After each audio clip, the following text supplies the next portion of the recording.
দয়ালের উপদেশ 22। দয়ালের নাম জপ কর, ধ্যানই কর, আর নামাজ রোজা যাই কর প্রাণ মিশিয়ে করতে হবে, নতুবা কোনো ফলই হবে না।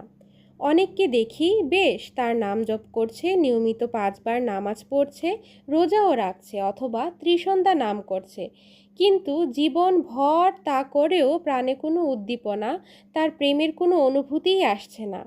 যেই সেই, তার কারণ মনকে বন্ধক দিয়ে ফেলেছে।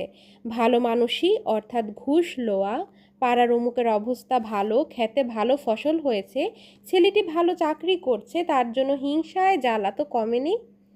মিথ্যা বলা, অন্যের ক্ষতি করা, নিন্দা করা তো আর কমায়নি।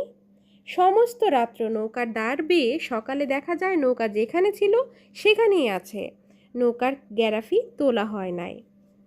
যারা বলে মৃত্যুর পর সুখ শান্তি আসবে, ওরে আমি বলি তাদের একথা কখনো বিশ্বাস করিস না। যার এথায় নাই তার সেথায়ও নাই। দয়ালের কাজে কোনো বাকি বকেয়া নাই, সব নগদ। তার নাম করে করে যখন দেখবি তার প্রেমের কোনো আভাস, অনুভূতি, শান্তি আসছে না, তখন বুঝবি তার নাম করে মনকে যতটুকু পরিষ্কার করছিস তার চেয়ে অনেক বেশি অন্য কাজে মনের উপর ময়লা লাগাচ্ছিস। বাণীতে ব্রহ্মচারী রেবতী মোহন দাস।